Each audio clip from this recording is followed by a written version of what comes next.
Many people are concerned about how insular online communities can get.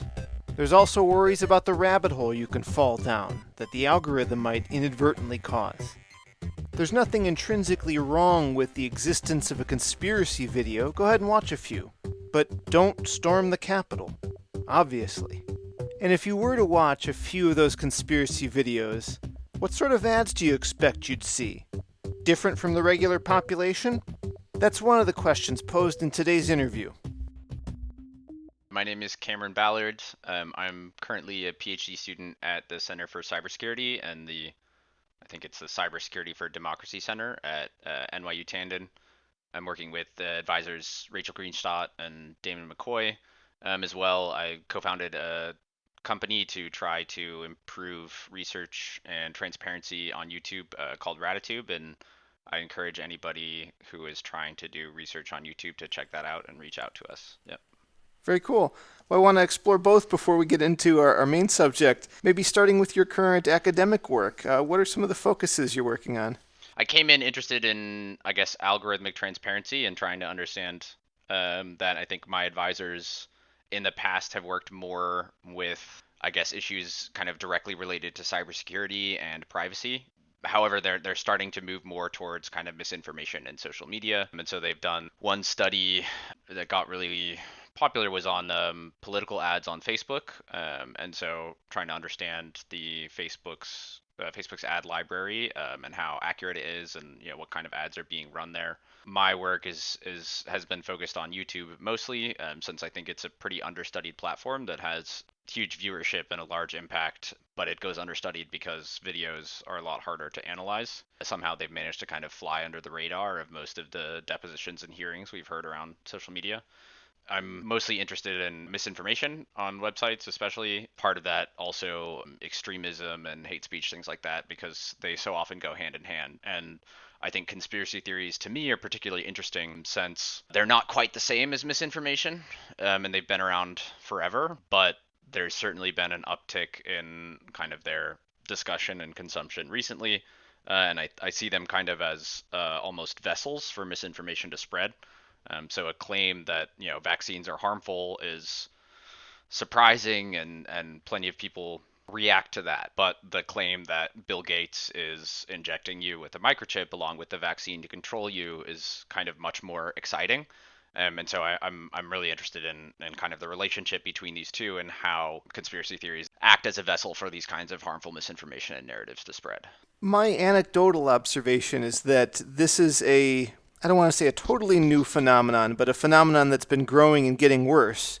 There's always been conspiracy theories, whether it be about the JFK assassination or Bigfoot or stuff like that. But it is some of these more modern things like QAnon or vaccine denial and science denial things, just general misinformation that seem to do maybe a much greater harm. That's my anecdotal experience. Is there any empirical data that really supports that? I mean, QAnon is the most obvious one. It's very, very obviously related to, for instance, the Capitol riots. And so I would say that these kinds of conspiracies absolutely galvanize extremist action, right? As you saw the kind of one of the most well-known figures from the Capitol riots was the QAnon shaman, right? And that kind of iconography and those narratives were very present among the protesters, and even kind of Stop the Steal is very related to the QAnon conspiracy as a whole. I think you can also look at Pizzagate, for instance, was one of the earlier, I guess, iterations of QAnon, where somebody showed up to a pizza parlor fully armed, demanding entry and demanding to see the basement because of a conspiracy theory they read online. And luckily this person, once they were shown to the basement and realized, or actually I don't even know if there was a basement at the pizza parlor, right? But once they were shown that this kind of, the core tenets of the Pizzagate conspiracy were not happening, luckily this person surrendered to the police, right? But who knows what could have happened otherwise, right? And I think the other obvious one is something like the Great Replacement, which motivated the shooting in Buffalo recently, right? This is a conspiracy theory that's achieved wide mainstream acceptance. Nobody will explicitly admit that's what they're talking about. Tucker Carlson won't say that he's discussing the Great Replacement theory, but he'll talk about all the things that the Great Replacement theory talk about. And so I do think these conspiracy theories can and do absolutely motivate hate and violence and extremism in general. It's kind of a tough topic for me as well because conspiracy theories also are not all wrong, and they're not some like I think the biggest instance of that, for instance, is in the lead up to the Iraq War, a lot of the leftist voices who were speaking out against going to war in Iraq and speaking out against the like problematic intelligence that was motivating our invasion, those people were labeled conspiracy theorists, right? And that was a very easy way to dismiss that kind of arguments are being made against this, right? And so I don't think conspiracy theories themselves are problematic or even necessarily shouldn't exist, right? Like there's many instances of real conspiracies that have happened throughout the time that have caused real damage to the world as well. But the kind of widespread and unregulated and kind of uncritical acceptance of conspiracy theories, especially their kind of mainstream appeal, where you have Tucker Carlson talking about the Great Replacement theory without any sort of like critical thinking or critical without any I don't want to say critical thing without any sort of critical eye. That's when things get really problematic. I think it's that like this kind of thinking itself is not necessarily bad. Like it's important to know the extent to that it's happening and what's kind of motivating it. I think that's also kind of central to our paper is that like for in my mind, people should be able to discuss conspiracies and stuff online, right? But people like nobody should be profiting off of it, right? There shouldn't be a profit motive behind making the most absurd and outlandish conspiracy that will get you kind of the most dedicated audience, because that adds this extra incentive to kind of go the extra step and try to push these kinds of narratives. Yeah. Yeah, it's especially insidious to think that there's a content creator who knowingly publishes false information strictly for, the gain of profits and advertising revenue and things like that. Yeah. Is that, a boogeyman that I've created, or does that actually describe a fair amount of these publishers? Probably a little bit of both. Like I think Alex Jones might be one of the biggest examples of this, right? I think he knew that like he knows he was playing a character. I think that's even his defense in the Sandy Hook case was Alex Jones is playing a character and thus nothing that he says should be taken as fact. And it's actually the same defense that Tucker Carlson gives, right? Is that he is knowingly hamming up and exaggerating the kind of stuff that they're saying because they know it gets a better response. And that's a legal defense they use to say, okay, this is not, don't take me seriously. Everybody should know that I'm not telling the truth. At the same time, I do think some, like Alex Jones probably did believe some of the stuff he was saying, like to some extent. And I think that's true especially the YouTube creators. A lot of them, I think, really do believe the stuff that they're saying.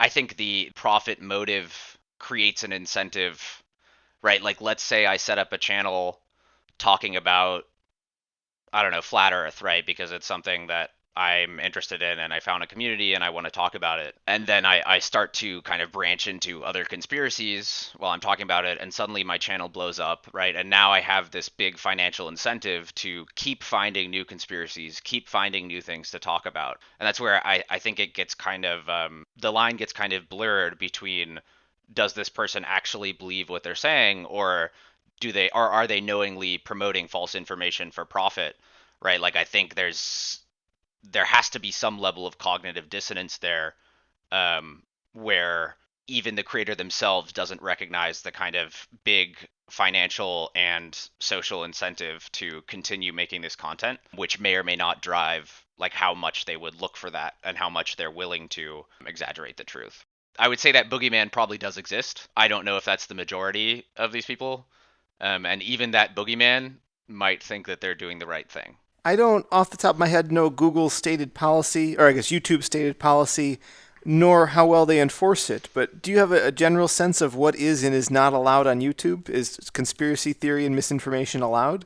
Yeah, I don't know their exact policy, but I think it's pretty standard to most of these platforms have very similar policies, which is no like specific calls to violence, no hateful rhetoric, other stuff like that. There's no prohibition against spreading misinformation. Only once that misinformation gets harmful are they technically, against terms of service, or at least do they actually take action against it? I think like when the COVID-19 pandemic happened, you saw this big response from all the platforms, including YouTube, to try to address COVID-19 misinformation because it was viewed as actively harmful. But the kind of response to QAnon was really lackluster up until the Capitol riots happened, at which time they started purging everything they could find from the website because I think they didn't want to get in trouble after the fact. And I mean, I think this is a frustration among plenty of the researchers in this area that I've talked to. For instance, the iDrama group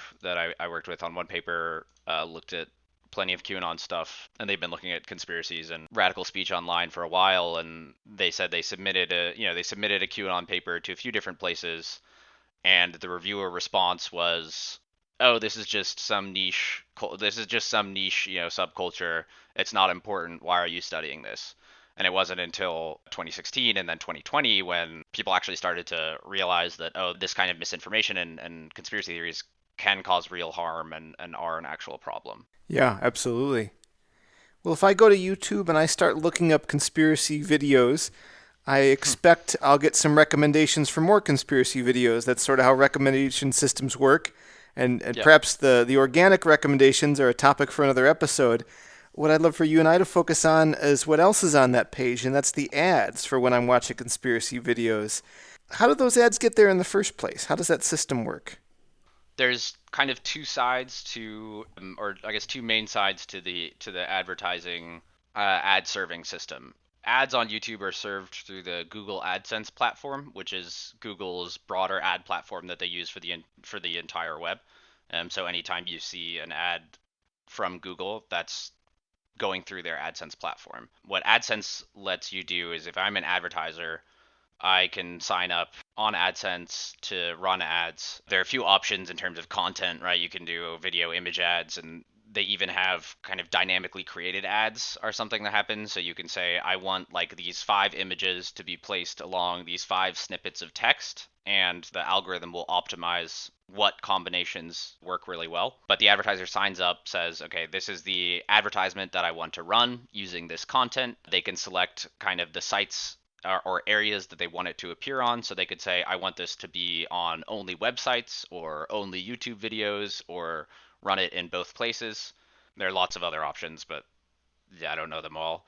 And then they select some sort of targeting parameters, and the targeting parameters are vast, right? So you can do things like remarketing, where you say, "Oh, I have this list of like email addresses from people who have looked at my website, and I want to send the advertisements to those people." So like that's, I don't know if you've ever clicked on an Instagram ad or something, and then that ad just follows you across the entire website, so that like the entire web.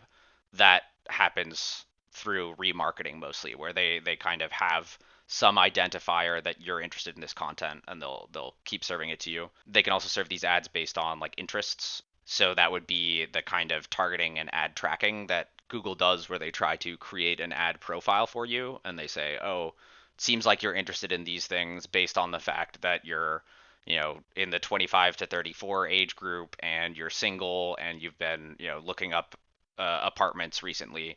We're going to serve you ads for apartment finding services," something like that. And then they can also do targeting based on the kind of content that they want it to be served alongside of. And so they could say, I want my ad to be served to content related to basketball. And they won't, in that case, like it's not necessarily targeting the individual. They're not saying I want it to go to individuals who are interested in basketball. It's saying that, I want it to go to any video or website about basketball. We refer to those options as like ad targeting. So ad targeting is basically the parameters that the advertiser provides for who they want to see the ad, or like what content it's going to be shown on. The other side of that is the delivery mechanism. And so this is where Google's algorithm kind of takes charge. And so ad delivery is basically, it says, okay, I have this advertisement and I have these targeting parameters, and I'm going to figure out where is the best place to show this advertisement. So that might be if the advertiser says, I want to show this, advertisement to everybody who likes basketball, then Google says, well, like these 5 basketball videos, everybody who watches them clicks on ads, and most of them like buy a product on the website. But these 5 basketball videos, like the people who watch them don't click on the advertisements very much. So we're going to serve these advertisements on the 5 basketball videos that have a good response rather than the videos that don't. And so it's those kinds of two sides working in tandem that give you the ads that you see. One is the targeting parameters that the advertiser gives, and the other is the actual kind of algorithmic delivery system that happens behind the scenes at Google. Yeah. Thanks to our sponsor, ClearML. ClearML is an open source MLOps solution users love to customize. It helps you easily track, orchestrate, and automate ML workflows at scale. Machine learning is no fad. Your organization is only going deeper on investment. Don't let this be a source of technical debt. ClearML can improve every step in your ML workflow, making it a tool loved by data engineers, ML engineers, DevOps people, and data scientists alike. ClearML is hands down the best collaborative ML tool with full visibility and extensibility. As a contributor on a machine learning team, ClearML amplifies your efforts. As a manager, ClearML gives you the transparency and metrics to guide your team's efforts effectively when you can't get pulled into the weeds. Their solution logs your entire process. Your data and models are versioned, so there's no questions of provenance or audits that can't be done. Model repositories give you a clear view of available binaries, and you can deploy pipelines directly from code. Supercharge your entire development process. Go check out ClearML today. Visit clear.ml to get started. Thanks to our sponsor, mParticle. At the end of the day, your customer has to be at the center of everything you do. This starts with the right customer data strategy, as well as the right foundation to solve the challenges that typically inhibit success, such as data quality, data governance, and connectivity. mParticle is your real-time customer data infrastructure that helps you accelerate your data strategy by cleansing, visualizing, and integrating your customers' data from anywhere to anywhere. Ultimately, better data leads to better decisions, better customer experiences, and better outcomes. See why the best brands choose mParticle. Visit mparticle.com to learn how teams at Postmates, NBC Universal, Spotify, and Airbnb all use mParticle's customer data infrastructure to accelerate their customer data strategies. That's mParticle. Better data, better decisions, better outcomes. Visit mparticle.com to learn more. So the way I would target my ads if I were the advertiser, that's private information. The algorithm is closed source, known only to YouTube, and even the analytics data YouTube has, that's private. All this targeting and personalization, it seems really challenging to be able to study this. How can you get a data set that gives you some insight?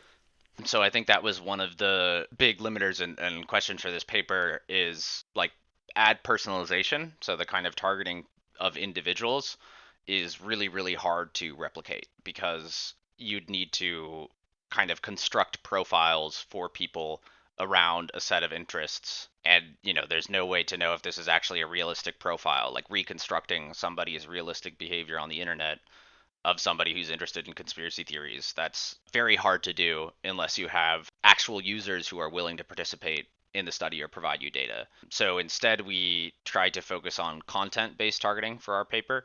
And to do that, we had for the accounts that we used to scrape YouTube, we turned off any personalization options so that in theory, Google wasn't serving us any advertisements based on their kind of constructed ad profile for these accounts. Instead, it was serving ads based only on the content that you were watching. So the videos that we scraped, I think the other two targeting parameters they gave us were the location that you're watching from and the time of day.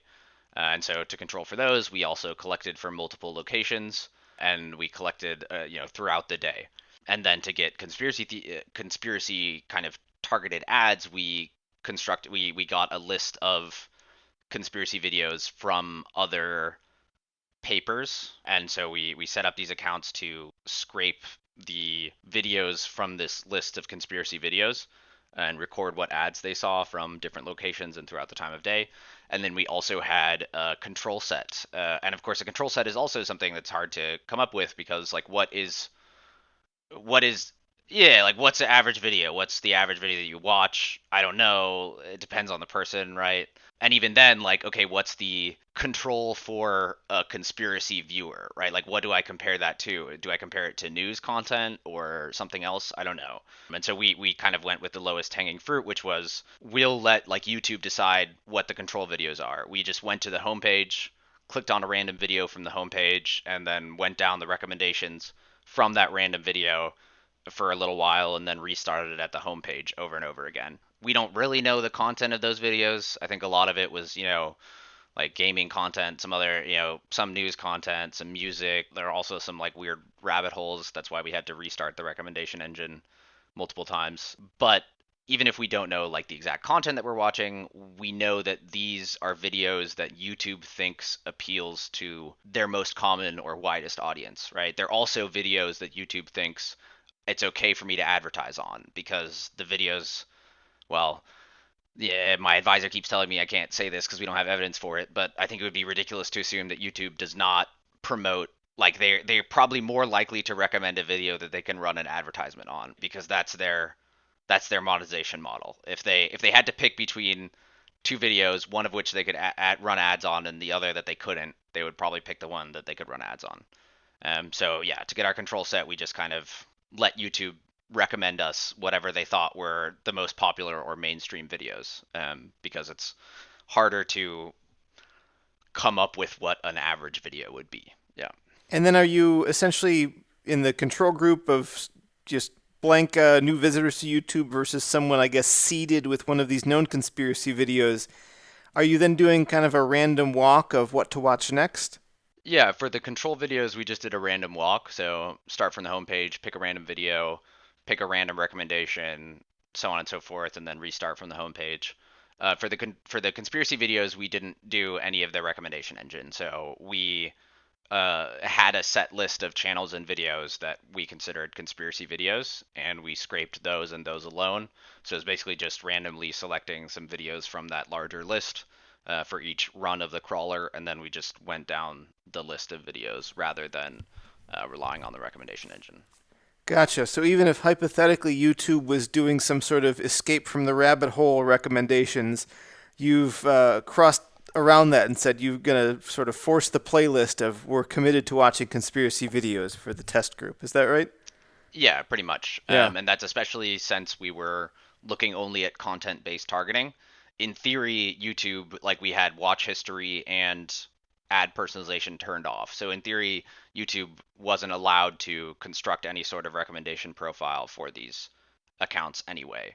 And so we relied only on the content that we were watching and had kind of a list of content for that. Right. And we didn't even go into all the technical details, but Yeah. given the efforts you put in, it seems clear to me YouTube probably doesn't know that it's being tested, that you really look like a legitimate regular browser watching videos. I mean, so I've talked to my advisor about so he has worked closely with like these social media groups in the past, and has contacts at some of them. I think we no longer work with Facebook since Facebook is suing the lab over the political ads research, or well, they haven't started a lawsuit yet, but they have been very, cease and desist, and they've been very aggressive in trying to get us to stop that research. But uh, I was disappointed to hear the kind of protections for bots and scraping on a lot of these sites are much more ad hoc than people would think. A lot of it is done based on, well, we see these accounts that have this weird activity. Okay, we're going to like follow that signal of weird activity and look for more similar accounts like that, rather than a lot of kind of active looking for testing. I would say our testing wasn't particularly realistic in that since we were just looking for ads, we didn't actually watch the videos. We just loaded a video, checked if there was an ad running, and if there wasn't an ad running, we watched for a little bit to see if one would pop up. And then, after a very short time, like 30 seconds basically, we'd move on to the next video if there was no advertisement. Um, so this meant if YouTube, was looking for these kinds of bot accounts, it would have been very easy to detect the accounts. We did not there was no evidence that our accounts were being blocked on YouTube. I think we got some captchas after a while, but there's like one captcha, then you bypass that, and then it goes back to normal.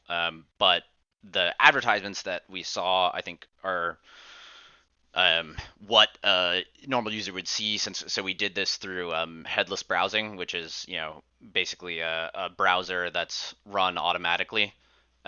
So you can tell it to go to a web page and sit there and scroll through and things like that, which gives kind of the most realistic bot activity on a site. And this is also because if you're not doing headless browsing, you won't be able to see the ads that are run on the site. Headless browsing is really the only way to actually get YouTube to serve you ads. So, having jumped through all these hoops, you now have a pretty rich data set of ads and how they correlate with these two video categories. What's the general summary of what you learned? I guess the general summary is ads are much more common on mainstream videos. Like I said, that might be because YouTube promotes videos that they can run advertisements on. It might be just that these kinds of mainstream videos that we found on the homepage are much more likely to be advertising safe, and so for like conspiracy channels, were more likely to be demonetized. But even when they weren't demonetized, they were less likely to have an advertisement. So there were fewer ads on the conspiracy videos, which is promising. I'm happy about that, right? The unfortunate thing is that the ads that we saw on conspiracy videos were often of a much lower quality and sometimes very predatory. And so there were plenty of advertisers that seemed to advertise like all over the site. So these are people like Total Adblock and Amazon just run advertisements to the entire site, and you see them on whatever video you watch. But the more of the targeted advertising that we saw happen on the conspiracy videos, which is good since we were trying to find content-based targeting. But unfortunately, most of these ads were very low quality and often kind of predatory. Well, there's a number of curious points there. I guess the first Yep. surprising thing is to know that the conspiracy videos were seeing less advertising. I would have Yep. thought the same or maybe more some kind of way. Do you have any hypothesis that can explain that? Yeah. I mean, there's a few obvious explanations. One is that plenty of these conspiracy channels were less popular than mainstream videos. So it's unclear exactly how YouTube serves ads, but they have some guidelines, and a lot of it has to do with like you can monetize based on if you have a certain level of subscribers, a certain level of views, a certain level of kind of monthly watch time. That's when you get to advertise on your videos. And so for some of these channels, they probably never hit that threshold in a significant way. Some of the channels were definitely demonetized for content. So what we did see was, for one, they do video and channel-based demonetization. So some channels were unable to run ads entirely, whereas some channels had certain videos that they were able to run ads on and certain videos that they were not. And so this implies some level of kind of content-based filtering for demonetization activity. And the other thing we saw in that regard was channels with more removed videos were more likely to be demonetized.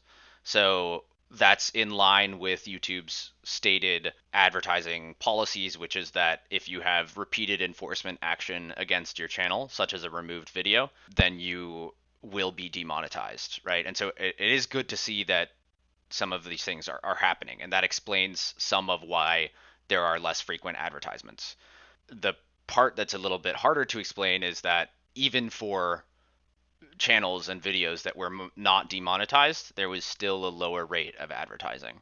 As far as that goes, I don't really have a good hypothesis as to why that's happening. I think some of it is the view stuff. So even for videos that are monetized, the conspiracy videos generally had lower views, and so they might see less advertising. The other potential explanation there, and this is once again, my advisor and postdoc encouraged me not to state this plainly because we don't have like this is just a hypothesis. There's Mm-hmm. no necessarily good evidence for this, but it's that the kinds of videos that we would see on the homepage and in the recommendation engine are the ones that they can serve advertisements on, right? So that the videos that YouTube chooses to promote will probably be the videos that YouTube makes more money off of.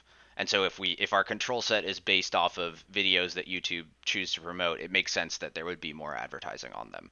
I'm not too sure. Sure, it Yep. makes sense. I mean, it's absolutely plausible that their algorithm could consider that, or even if it didn't, that it considers some factor that is highly correlated with that and learns it Yeah. indirectly, so who knows? Yeah, absolutely. Yeah. Well, if it's the case that channels promoting and publishing misinformation are showing less ads, then they should be making less money. That's a negative feedback cycle that I like to send to someone that does communicate misinformation. And if all of the ads there were generic things, you'd mentioned like an ad blocker product or Amazon, or if Coca Cola shows up there, I kind of feel like so what? But you'd mentioned these more predatory ads. Could you expand on that? One of the most obvious differences in the advertisements that we saw were between so we called them blanket advertisers. So the blanket advertisers were kind of the largest advertisers that we saw, like Amazon, that advertised everywhere.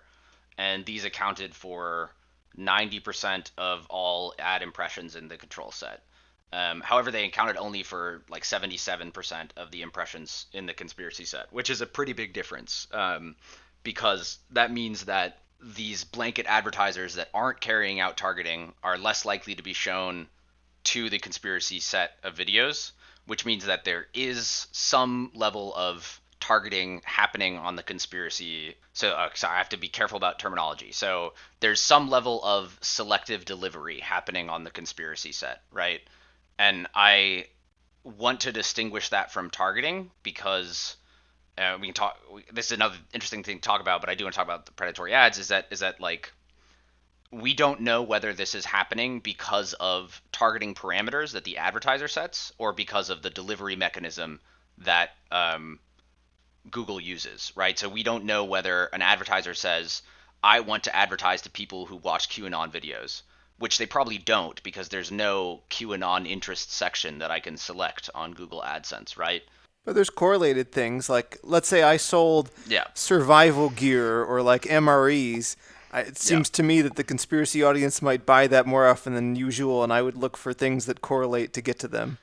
Yeah, I think you're right about that. And so, like, one of the, for instance, I guess, low quality and a little bit deceptive, but I guess I wouldn't call it predatory advertisements that we saw was for a brand of clothing. I think it's called Lambs, Get Lambs is their website. And this is like clothing that is meant to protect you from radiation. So it's advertised as clothing that will protect you from EMF or 5G radiation, and so they sell like beanies and underwear that's essentially like Faraday underwear. I don't know if it actually works. I mean, yeah, it's a little ridiculous. But like it's been featured in I think like Forbes on some other like fashion websites. So it's a big enough it's a big enough company that they get even mainstream attention. But that's one of the advertisers that showed up much more common in the conspiracy set. So yeah, some of that obviously some advertisers have figured out ways to target that, like prepper gear, that was also more common, things like that. The more predatory advertising that we saw was especially these like financial and insurance scammy ads. So the financial ads, you've probably seen them if you've watched YouTube or been on the internet at all. But it's the kind of advertisements that say you can you can make $10,000 by sitting in your chair at home very easily or something like that. It's very, they promise very high returns for very low investment of effort. Usually there's some kind of drop shipping or digital ads business model it's kind of like multi-level marketing for tech bros. So you have this weird ecosystem of affiliate marketing that essentially you can make some money making advertisements for other companies. And so these a lot of the financial ads either sold investment advice, so they were webinars that you could buy to get investment advice that promised massive returns, or they were webinars that told you how to start your own digital advertising business and make $10,000 a month by sitting at home. These kinds of advertisements and like they've been around forever. They're not uncommon. There's always these kinds of financial scams.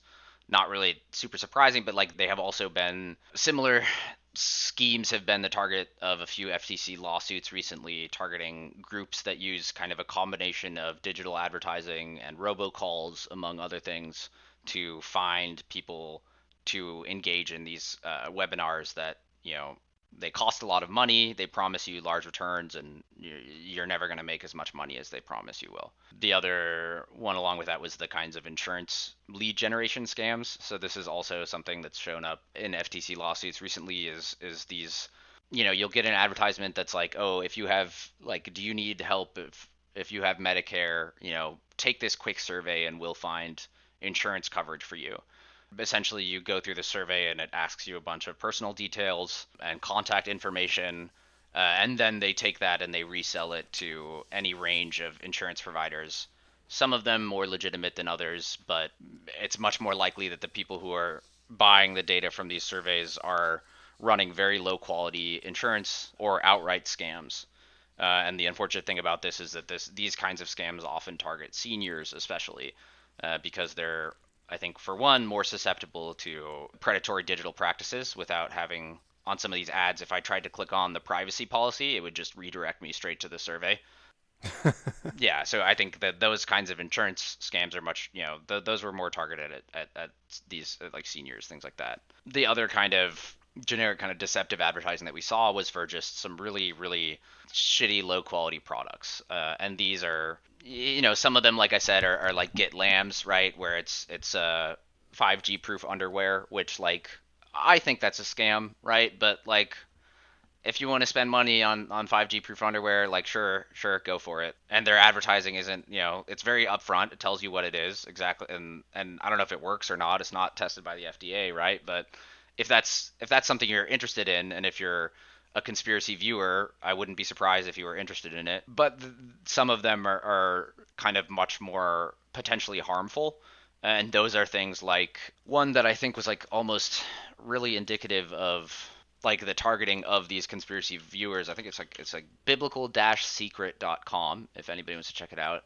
And it's, this page has, big text that just says, is the antidote to old age hidden in the book of Exodus. Discover the health secret God intended you to have and why it's been hidden from you until today.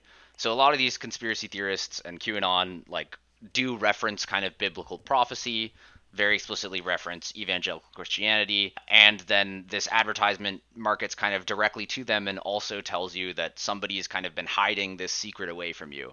It's the huge lie fed to Christians by the spoonful and how it's toxic to your body. And these kinds of things, it essentially promises immortality. It's giving you the antidote to old age. When you investigate the book, it's just like a recipe of essential oils stuff. And then there was, some other stuff like untested supplements that claim to cure your type 2 diabetes outright. Those kinds of supplements, like essential oils books, once again, like, they're not illegal. They've been around forever. They all have disclaimers about how it's not tested by the FDA. But when this kind of advertising becomes so targeted, I think that's when it becomes a little scary and harmful to me, right? Is if you can find, if somebody selling a dangerous low quality product can use a digital platform to find the people who are most likely to buy their product. Google's doing a lot of footwork for them. Is that normally, I don't know, you have to come up with some inventive way to find these people, right? You have to do the work yourself, I guess. And so it's like, is this stuff, specifically illegal? No, but it's kind of predatory and deceptive and could be doing some real harm. And if your ad platform is the one who's targeting these advertisements, I personally, I would be upset about that, right? That's not something I would want to happen. I don't think Google wants it to happen either, right? It's not like there's some conspiracy of advertisers behind the scenes, right? Of like, how do we serve essential oils ads to gullible people, right? But it's what happens in this system. Like I brought up earlier, the distinction between targeting and delivery is where I think the Google's involvement could be problematic, right? Is that if, like, let's say I'm trying to run a financial scam, and I don't really know how to target that based on content, right? Like, who's going to be interested in financial scams? Well, probably, like, I could say, okay, maybe, lower income people who are financially vulnerable. But then the delivery mechanism, the algorithm that optimizes for response to the advertisement will quickly pick up on who is going to respond to that financial to that financial scam. and serve the ad directly to them. And there's an interesting paper a while back that's, I think it's a little bit controversial because it's more theoretical than actual, but it makes sense. It's that I think it's why do Nigerian scammers say they're from Nigeria, right? And it's the classic old I'm a Nigerian prince. I need help getting access to my bank account, right? This kind of email that is used by scammers all over the world is intentionally phrased very poorly and intentionally made very low quality. So they include things like spelling mistakes. They include this kind of outlandish story about a prince reaching out to some rando in the US for help with their finance because it filters out the kinds of people who are not going to fall for the scam. So by providing a low quality, like introductory email, this filters out false positives for the scammer. It adds an extra level of filtering to help them find victims. And to me, that's potentially exactly what's happening with this ad delivery system, right? Is that regardless of the targeting parameters that the advertiser themselves use, the ad delivery system is saying, oh, look, like these people click on ads that are selling scammy financial advice. I'm going to serve them more ads that are selling scammy financial advice. Sure, they seem to like it. Yeah. Yeah, and I guess they do, right? But that doesn't that doesn't mean Google should be helping scammers prey on them, I guess. And Yeah. that's to me where it becomes kind of worrying. What responsibility do you think YouTube has in this whole process? Should they be filtering more or denying more of these scam products access? So I think a big part of what YouTube needs is transparency, right? And you hear this from everybody looking at the ad ecosystem and the social media ecosystem is like I said, I have no idea. Is this targeting? Is this delivery? Like what actually is happening behind the scenes? I don't know because YouTube doesn't tell us. But having some sort of library where they can say, here are the advertisers that are running this ad. Because, for instance, like one of the financial scam ads had like 10 different domains that they ran the advertisement on, even though it was the same thing. That's an easy way to avoid bans, things like that. But if YouTube were to tell us like these are the ads that are being run, this is what people are paying for, this is how the targeting parameters that they're giving, and these are the people that they're being shown to, that would go a long way towards at least understanding the ecosystem, and then we'd have a better idea of okay, is this actually a big problem or is it, whatever, is it not a big deal? And we would also understand why exactly it's happening. As far as responsibility goes, personally, I think ad targeting is very problematic for these reasons explicitly, right? Is that it creates a system where everybody is able to shirk responsibility. The advertiser says, "Well, we're just advertising a product, we don't actually decide who sees the ads. It's just based on the algorithm, right?" And YouTube gets to say, "Well, there's just too many ads. We can't check every single one of them. It's impossible, and we don't know how exactly it's targeted. It's just the algorithm." I don't know. Like, is YouTube responsible? I don't know. Like, should they be responsible for every single ad on their platform and what the advertiser are advertising? No, it's like the advertiser is the one who's making this bad product and trying to target people with it. But if Google, and I use these interchangeably, but the ad targeting is done by Google. I just want to make that clear. It's Google AdSense, not YouTube, although YouTube is involved in content and whatever. If Google is profiting off of financial scammers and assisting them to find victims, then yes, I do think they're at least somewhat responsible for that kind of behavior. And so when it's something like Get Lambs, right, the 5G underwear, they're not like responsible for anything bad. In that case, they're just doing their job. They're making a targeting advertising system and serving it to exactly the people who would be interested in that kind of advertisement. But in the case of some of the more problematic advertisements, to me, those things shouldn't be allowed to be targeted at all. Like I should not be able to say, serve this financial scam to the people who will fall for financial scams. Because in that case, you absolutely are at least partially responsible for the people who are harmed by this. So, given the data you collected and the labeling of which of these ads are deceptive or predatory, we finally have some empirical data. How does it compare when you look at how many predatory ads a conspiracy watcher saw versus a typical or control group person saw? I mean, the difference is pretty monumental. Overall, conspiracy videos had an almost 11 times higher prevalence of likely predatory or deceptive ads. And when you break that down by category, some of the differences are even more stark. So for these kinds of financial webinar ads, they accounted for about 9% of all the ad impressions we saw in the conspiracy set, while only like 0.2% of the impressions in control. So that's like almost 50 times higher. For the kind of deceptive low quality products, the difference was even larger. It was larger than more 50 times more frequent. They were only about 3% of the conspiracy ad impressions, but they were less than 0.1% of the control impressions. This is where it's like, regardless of if it's the advertiser targeting things or if it's the delivery system that's doing this, the result is that people who watch conspiracy videos are far, far more likely to see these kinds of predatory advertisements. Well, everyone certainly has their own agency, but I know if I see the same ad much more often than you do, I'm on some level more likely to be influenced by it. Do you have any concerns that there's sort of a strange attractor here, that these systems send people further down the rabbit hole than they might have gone on their own? As in, the ads might make people more likely to view more conspiracy content, like that kind of thing, or Yeah, that I could have a person that in another universe they didn't go to YouTube and they lived a normal life, but in the universe they did, it kind of trapped them and they became a flat earther and everything else. I guess, I mean, I think that kind of trapping might happen more through recommendations, or I mean there's some research that shows that the recommendation doesn't do a lot, so it has to do with other methods of sharing these videos. Like you said, if you see the ad more often, you're going to be more likely to click on it. Like if you see a lot of prepper ads, for instance, which often build off of fear of government control, things like that, then yeah, you might be more likely to believe that kind of thing.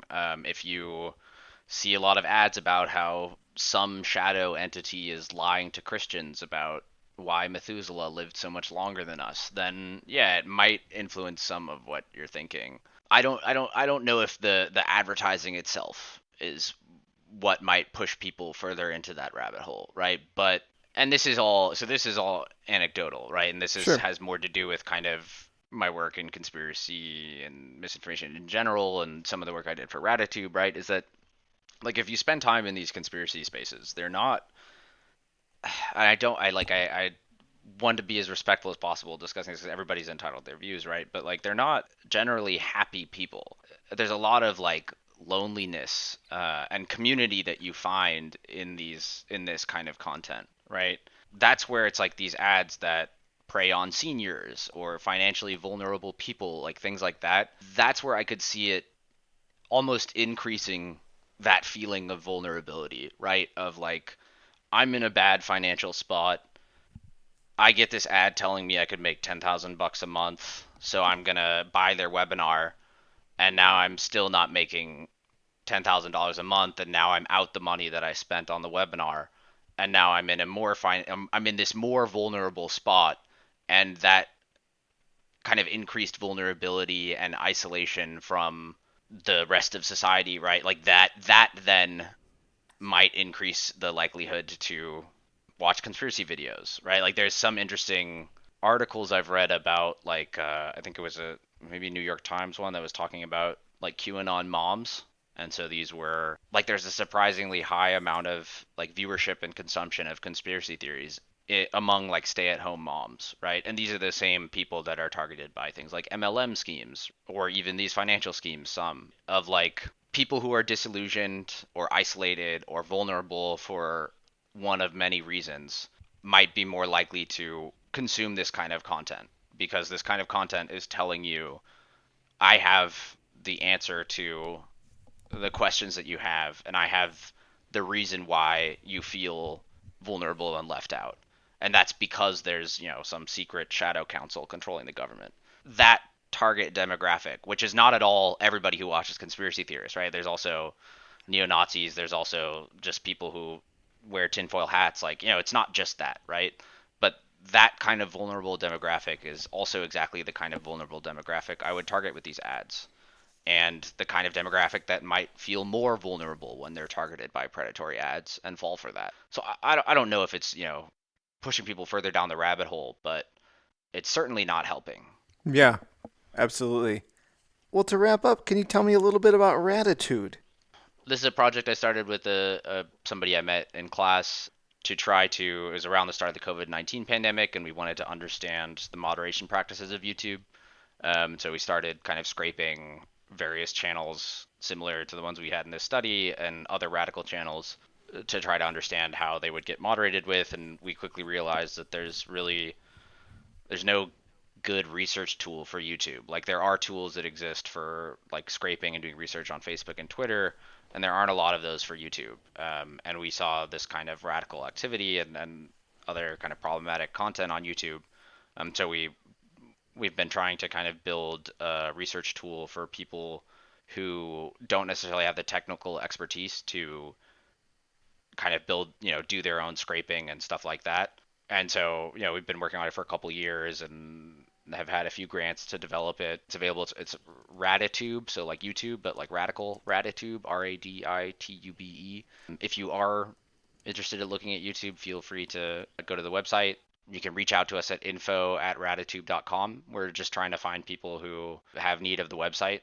My business partner who I started with, he is really good at building things and he really wants to make something kind of more sustainable. So we're also trying to find financial partners, but we also recognize that a lot of the people doing this research, like academics and journalists, they don't have great financial resources. And so we're trying to find a way that we can kind of subsidize the site through like larger partners, while also providing more freely accessible research tool for other groups. Very neat. What types of research questions can it help different people answer? Well, that's a good question. I don't know. Basically, we maintain. You can kind of track channels. We'll scrape it for you, pull the transcripts together. You can search through transcripts for content, as well as like find related channels. Since it's hard to find channels through YouTube's search and recommendation engine. So I mean, at this point, it's basically a kind of data collection aid for YouTube. Sky's the limit. We've done some work with groups looking at like white extremism, trying to map out the like Patriot Front ecosystem on YouTube, things like that. We're helping out some with the January 6th. I don't know. They said we can talk about it. We're helping out some with the January 6th investigation, so they're trying to find some content related to that on YouTube, things like that. I mean, we're open to kind of partnerships. We're also open to individual use of the site. I think we're still kind of trying to figure out exactly how it's going to be useful. So if you have an interesting research question that you think we can help with, please reach out and we'll see if we can. Awesome. Well, I look forward to watching it unfold. Yeah, we'll see. I think since we are talking about ad tech, it's every investment group that we talk to always says, well, have you considered selling your data to advertisers so that they can target right. things? Yeah. And that's always, for me, it's like, well, I've considered it, but I think that's kind of the problem that we're trying to solve in the first place. So, yeah. Yeah, a tough challenge there, but I'll be eager to see what you come up with. Yeah, we'll see. Yep. Well, Cameron, remind listeners where they can find Ratitude and also follow you online. I don't use social media much, like most other social media researchers, but my Twitter handle is CamQ543, so that's CAMQ543, and then Ratitube is at raditube.com.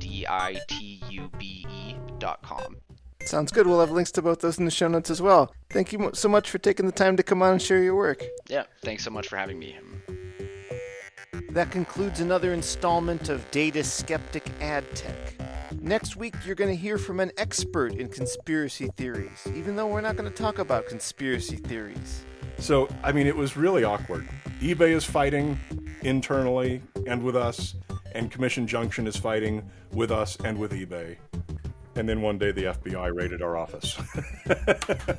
Yeah. What's that like? That sucks. That's next week on Data Skeptic Ad Tech.